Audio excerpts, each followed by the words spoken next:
I moved to Canada from the United States in August 2009 from the edge of one country to another edge of another country. I grew up in the South in the United States, in Baton Rouge, Louisiana, to be precise, and I relocated to Vancouver, British Columbia to go to school. Thus, I was on the southern edge of America and then I moved to the western edge of Canada. Honestly, I had little experience or knowledge of Canada before I moved there. This is true even though there was a large group of Canadians that were kicked out of Canada. The Acadians is what they were called in the 18th century, and many of them ended up in South Louisiana and became Cajuns. My stereotypes of Canadians were the following. One, Canadians use the word a lot. Two, Canada is cold. And three, Canadians love hockey. Let me share a bit about what I've learned about each of these and then share about some other things I've learned about Canada. So, stereotype one, Canadians like to use the word a lot. For me, this was probably emphasized not only by popular culture, but especially by the excellent song "Oh Canada" by Five Iron Frenzy, in which Reese Roper sings, "They say A instead of what or duh. That's the mighty power of Canada." Also, there's the joke about how Canada got its name. It goes like this. The original name for Canada, dreamed up by the Parliamentary Committee in London, was Cold North Dominion, but that was too long, so they abbreviated it, CND. The King's Royal Governor presented the new name to the inhabitants, and they didn't say a word, they just looked at him. "Well, what do you think?" asked the Royal Governor. "C, eh?" said the first fellow, and just looked at the governor. "N, eh?" says the second guy. "D, eh?" says the third one. Then silence. "Hey," says the governor, "I like that. It's a hell of a lot easier to pronounce when you spell it that way." So that's how Canada got its name. So I thought that Canadians use the word a lot. Unfortunately, I do not hear Canadians say a often. It would be awesome if I did. Fortunately, I make up for this by using it quite frequently myself. Stereotype 2, Canada is cold. When I moved to Vancouver, BC, I thought I was going to be extremely cold most of the time, especially coming from warm South Louisiana, where the temperatures in the summer are often around 38 C, and the coldest days of the year are just a few degrees below 0 C. What I've learned is that Canada is cold, or it's not, depending on where you are. In general, Canada is a large, cold land. Many people in Canada deal with winters with a meter of snowfall overnight. Some places in Canada can get snow any month of the year. Specifically, though, Vancouver is a temperate climate city. A hot summer day in Vancouver might be 30 C. Rarely does it get below minus 10 C in Vancouver. If the city got more than 15 centimeters of snow in one night, then much of the city might be shut down the next day. Thus, Vancouver's weather is quite manageable, even for a guy from the south. However, sometimes some wacky stuff happens with Vancouver's weather. For example, in February 2010, Vancouver hosted the Winter Olympics, and while Baton Rouge, Louisiana had a rare and unexpected snowfall, Vancouver had temperatures around 8 to 10 C. They had to ship in snow onto some of the mountains for ski events. Stereotype 3, Canadians love hockey. While it is true that Canadians love hockey, I did not quite have an idea of how much so. I watched the televised US Canada gold medal hockey match in the Winter Olympics. Though Canada had set records for its national performance in the 2010 Winter Olympics, many Canadians said they would trade all their medals for the hockey gold. Of course, those medals were not theirs to trade, but the point was that Canadians only cared about winning one medal, the gold in hockey.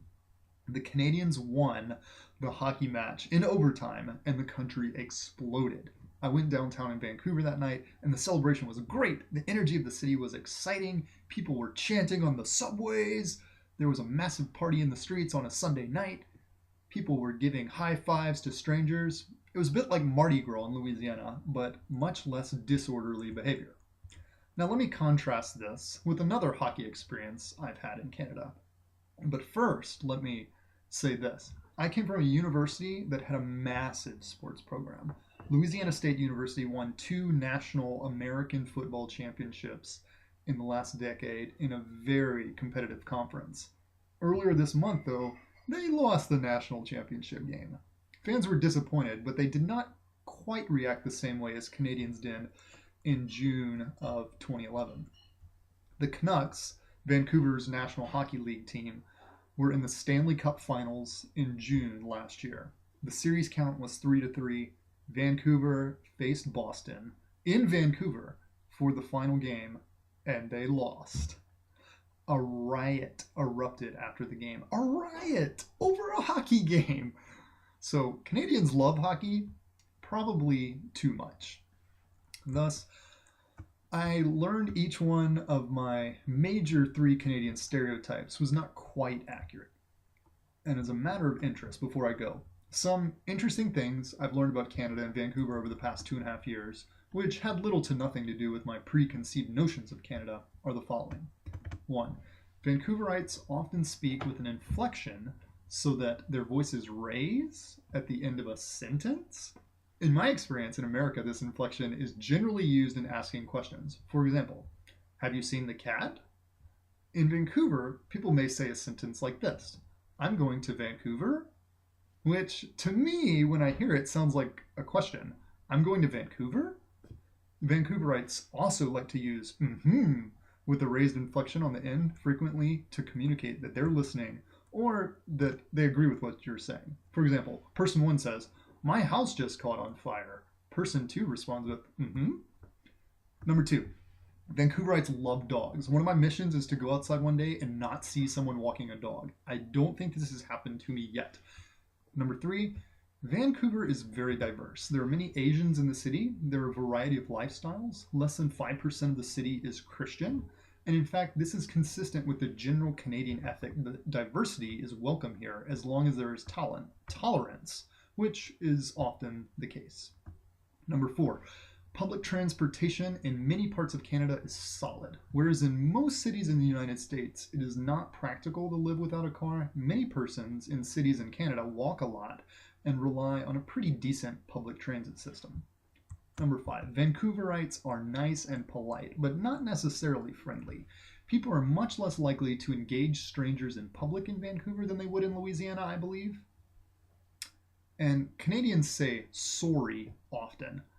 I had grown up hearing this word pronounced sorry. Here it's pronounced sorry. Sometimes Canadians say sorry out of habit, not actually knowing why they're saying it. Number 6, Canada has a sizable British influence. I guess British Columbia should have given it away, but I did not make the connection until I lived here. 7, apparently Canadians admit to having a superiority-inferiority complex with their southern neighbor. It's been described to me like this. Canada is America's younger, smaller brother, constantly trying to show how it's better than America, but constantly living in America's shadow. 8, driving in Vancouver is a new experience. Firstly, making a left turn when driving in Vancouver is very difficult because most intersections do not have left turn signals. Secondly, drivers yield to pedestrians everywhere, not only in crosswalks, but also when people are jaywalking or sometimes just when a person is standing on the side of the road. All in all, one must be constantly vigilant when driving in Vancouver. Therefore, those who do drive are generally pretty good drivers. 9, I have healthcare when I'm in Canada, but not when I'm at home in my home country of America. Interesting. Number 10, Vancouver is extremely expensive. Most houses in Vancouver cost over $1 million, even if they're totally run down. Overall, the truth is my experience in Canada is very similar to America. They're both countries with positive and negative qualities. And my first few years in Canada, I would frequently forget I was in a foreign country because it was so similar. Then I'd see that good-looking maple leaf flag and remember where I was.